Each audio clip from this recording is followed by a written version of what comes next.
Sometimes we wonder if Wendy's is a fast food restaurant or a boxer on account of the blows it has taken. Still, it stands, and in this video, we'll take you through Wendy's chilly journey where fingers and lives aren't safe. The fast food industry is highly competitive, but it didn't stop businessmen from exploring the market, and it certainly didn't stop Dave Thomas from trying. He had a dream of opening a restaurant because he wanted to eat for free, and on November 15th, 1969, he did.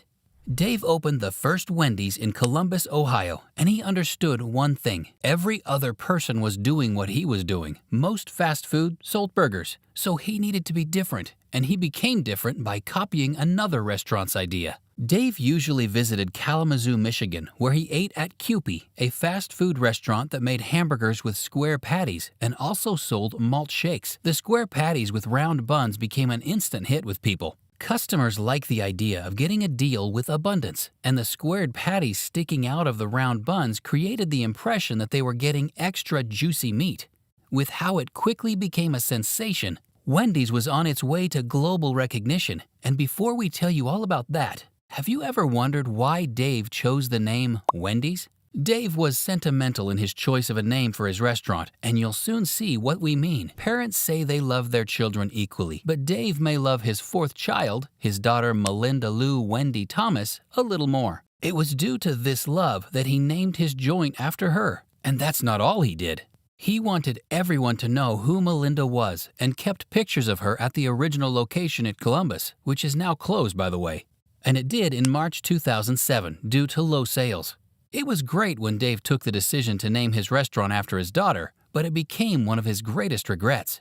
His action robbed his daughter of normalcy and privacy, but it was too late for a change, and Dave had to carry the hurt. But we suppose he had enough money from sales to drown his sadness in. And if you like to learn about the history of your favorite eateries, be sure to subscribe for more content like this. Name? Check. Square patty gimmick? Check. But it wasn't enough. If Wendy's was going to be that international brand, Dave needed an X factor, something that would pick the business up and push it even higher. And he found his pick-me-up by November 1970. Dave's company introduced what the company described as the first modern drive-thru. The company named the drive-thru the pickup window. The idea was that the window would serve customers who loved to do everything in their cars. Wendy's had a remarkable growth rate, and it continued to expand massively. In the 1970s, the restaurant chain opened many new locations in various countries.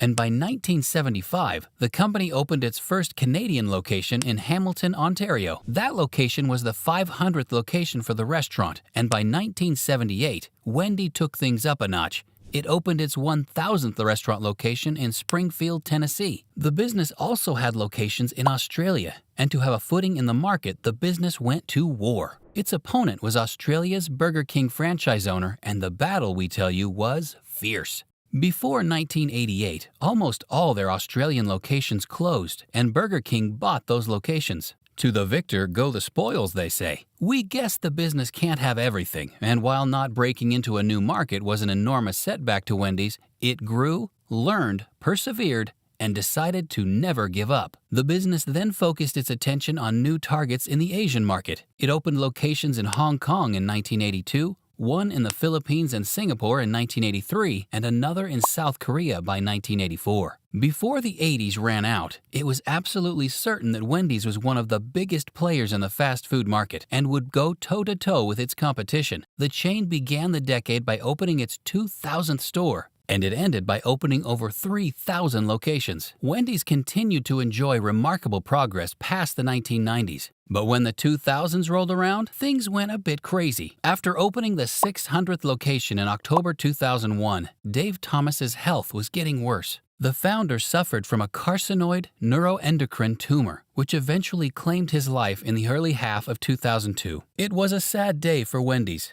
Its founder had given everything for the company's growth and even starred in over 800 commercials for it. Following the loss of its original founder, weird things started happening to the company, and it's something you would never guess. In 2005, at a Wendy's restaurant in San Jose, California, a woman named Ana Ayala visited the restaurant and ordered their famous chili. But what she claimed she saw sent chills through her spine. Her order became the center of a surreal and unbelievable story. Ayala claimed she discovered a severed human finger in her bowl of chili. Yes, a finger, and that and her revelation led to chaos and vicious negative attention for Wendy's, which ended up harming its reputation. The incident sparked investigations and a media frenzy, causing the franchise to suffer significant financial losses. The chain paid damages of over $20 million. And this is where it gets even crazier. Ayala lied. She was a fraudster with a knack for deception. The authorities picked her up, and of course, Wendy's pressed charges. When she got to the court, Ayala pleaded guilty to grand larceny charges. All this fuss on a fake finger? Wow, except it wasn't a fake finger. Ayala planted a real human finger in the chili, and if you thought things had stopped being crazier, well, think again. Ayala wasn't the only one involved in the conspiracy. Her husband was part of it. He was the one that got the finger, and he claimed he got it from an acquaintance involved in an unfortunate industrial accident. While chili is a main dish, Ayala and her husband got their just desserts. As a consequence of their scam, the court sentenced Ayala and her husband to prison. She got 9 years, serving 4 of those years. Meanwhile, her husband got a 12-year sentence for his role in providing the finger. Give it up for the modern-day Bonnie and Clyde. This is still the biggest Wendy's controversy and perhaps the biggest fast food scandal ever. Although Wendy's was found not guilty, the haymaker blow dealt to the chain's image was resounding, and Wendy's is still recovering from the aftermath. Well, losing over $20 million would do that to a business. We all know the story of how an iceberg sunk the Titanic. 2022 taught a lesson to Wendy's that icebergs do not exist only in the ocean. In July 2022, a Louisiana woman, Jenna Voigt, went to her local Wendy's craving a cheeseburger. She placed her order, but she did not know that her decision would soon take an unexpected turn. Things went south, if you catch my drift. Jenna felt unwell as she developed nausea and gastrointestinal issues. Concerned, she sought medical attention, and the doctor diagnosed her with several health complications, including E. coli, septic shock, sepsis, acute GI bleeding, and cerebral hemorrhage.